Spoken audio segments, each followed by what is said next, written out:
Mumbai, Rathore मैंसन, washroom. Kanchi ने जैसे ही कहा, हो गया। रुद्र उसके पास आते हुए बोला, चलो फिर। तभी कांची उसे रोकते हुए बोली, अरे ब्रश हुआ है, फेस तो वॉश करने दो। कांची की बात पर रुद्र एक जगह खड़ा हो गया तो कांची ने अपना फेस वॉश किया और टॉवल से पोंछ जैसे ही पीछे मुड़ी, रुद्र ने आकर उसे गोद में उठा लिया। अरे उतारो मुझे, मैं खुद चल सकती हूँ। कांची की बात का रुद्र ने कोई जवाब नहीं दिया और ना ही उसे नीचे उतारा तो कांची मन ही मन बोली, मुझे महारानी वाली फीलिंग क्यों ना रही है। वैसे तो ये इस बड़े से घर, सॉरी बड़े से पैलेस का मालिक है तो राजा कहलाया, और खुद यहाँ का राजा मेरी इतनी सेवा करेगा तो मुझे तो महारानी वाली फीलिंग आएगी ही। तभी रुद्र ने कांची को बेड पर लेटा दिया और उसके सर के नीचे पिलो लगाकर ठीक से बैठाया और ब्रेड को चाय में डिप कर कांची की तरफ बढ़ा दिया तो कांची बोली, चाय तो ठंडी हो गई होगी ना। नहीं है, खाओ। रुद्र बोला तो कांची ने ब्रेड खा लिया। चाय सच में ठंडी नहीं थी, क्योंकि जब कांची ब्रश कर रही थी तभी रुद्र ने नई चाय का ऑर्डर दे दिया था और दोनों के अंदर आने से पहले ही सर्वेंट चाय रूम में रख गया था। कांची खाते हुए बोली, वैसे मैंने इतना टाइम लगाया तो अब तक तो इस चाय को ठंडा हो जाना चाहिए था, लेकिन ये नहीं हुई, क्या जादू है इसमें। कांची की बात पर रुद्र बोला, तुम्हें हर टाइम बक बक क्यों करनी होती है, थोड़ा चुप भी बैठ जाया करो और खाओ चुपचाप, बातें बाद में भी हो जाएंगी। इतना कह रुद्र ने ब्रेड चाय में डिप कर कांची की तरफ बढ़ा दिया तो कांची बोली, पहले मेरी बात का जवाब दो, चाय ठंडी क्यों नहीं हुई।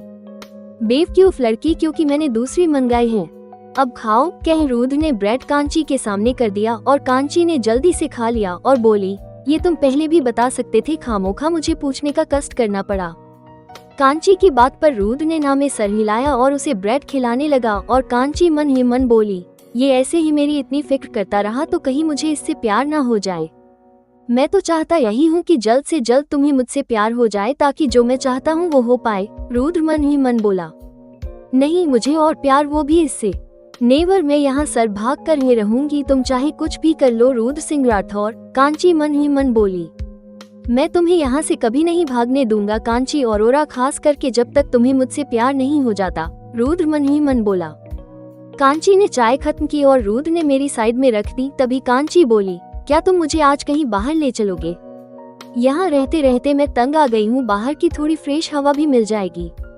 कांची की बात पर रुद्र बोला, नहीं अभी तुम्हारी कमर में दर्द है सो तुम रेस्ट करो, आज कहीं नहीं जाना। रुद्र की बात पर कांची मन ही मन पछताते हुए बोली, लो गई भैंस पानी में, क्या जरूरत थी मुझे वो झूठ बोलने की, कमर दर्द तो कल ही फुर हो गया था, अब इस झूठ के चक्कर में तुझे आज भी यही बंद रहना पड़ेगा।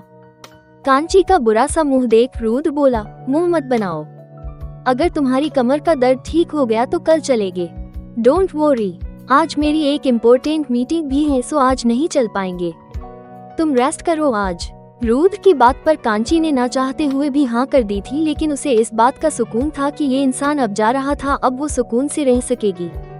रुद्र उठकर रेडी होने चला गया और कांची लेते लेते कुछ सोचने लगी, वो अभी से बोर होने लगी थी, उसके पास करने को कुछ भी नहीं था। थोड़ी देर बाद रुद्र व्हाइट बिजनेस सूट में बाहर आया और परफ्यूम लगाते हुए बोला, किसी चीज की जरूरत हो तो कॉल कर देना वरना यहाँ सर्वेंट्स तो हैं ही।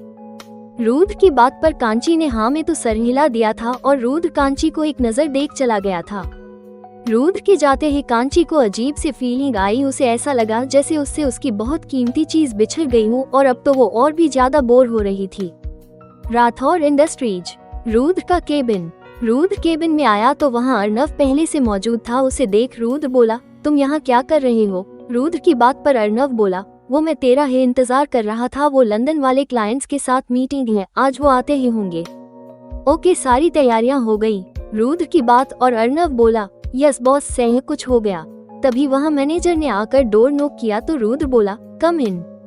रुद्र की बात और मैनेजर अंदर आया और बोला, सर मिस्टर जॉन आ गए हैं मीटिंग के लिए। मैनेजर की बात पर रुद्र अर्नव से बोला, जाओ उन्हें मीटिंग रूम में बैठाओ, मैं थोड़ी देर में आता हूँ। रुद्र की बात पर अर्नव, जी बॉस, कह ऑफिस से बाहर चला गया था और उसके पीछे ही मैनेजर भी चला गया था। उनके जाने के बाद रुद्र कुछ सोच बालकनी में चला गया और रेलिंग से हाथ टिका कर खड़ा हो गया। मीटिंग रूम में अर्नव और मैनेजर के साथ साथ और भी कई लोग थे, जिसमें से सबसे बड़े क्लाइंट मिस्टर जॉन थे। वो बोले, और कितनी देर लगेगी मिस्टर राठौर को। बस आते ही होंगे, ऑफिस में हैं। अर्नव ने जवाब दिया तो मिस्टर जॉन बोले, ऑफिस में है तब भी अब तक नहीं आए। उन्होंने इतना लेट कर दिया, 4 बार मीटिंग कैंसिल कर चुके हैं और अब जब मीटिंग रखी तो खुद आने में टाइम लगा रहे हैं मिस्टर राठौर। तभी पीछे से आवाज आई, लेट मैं नहीं, जल्दी आप आए हैं मिस्टर जॉन। रुद्र आकर बड़े ही स्टाइल में अपनी चेयर पर बैठ गया और बोला, देखिए अपनी अपनी वॉच तो होगी ही ना आप सबके पास, या वॉच नहीं तो मोबाइल तो होगा ही, वरना यहाँ क्लॉक भी है, देखिए दीवार पर लगी क्लॉक की तरफ इशारा कर। एकदम राइट टाइम पर आया हूँ मैं, ना 1 मिनट लेट ना 1 मिनट ज्यादा, यही टाइम तय हुआ था ना मिस्टर जॉन। रुद्र की बात पर सबने सर झुका लिया था और मिस्टर जॉन की आवाज बंद हो गई थी। ये देख रुद्र तिरछा मुस्कुरा दिया। क्या बढ़ रही है रुद्र और कांची के बीच नजदीकियां? आखिर क्यों नफरत करता है रुद्र कांची से? जानने के लिए सुनते रहिए जुनून नफरत से इश्क। आज का पार्ट कैसा लगा कमेंट में बताइएगा, और अगर आपको मेरी ये स्टोरी पसंद आ रही है तो मुझे सपोर्ट करें, और अगर आपने अब तक सब्सक्राइब नहीं किया तो कर लीजिए।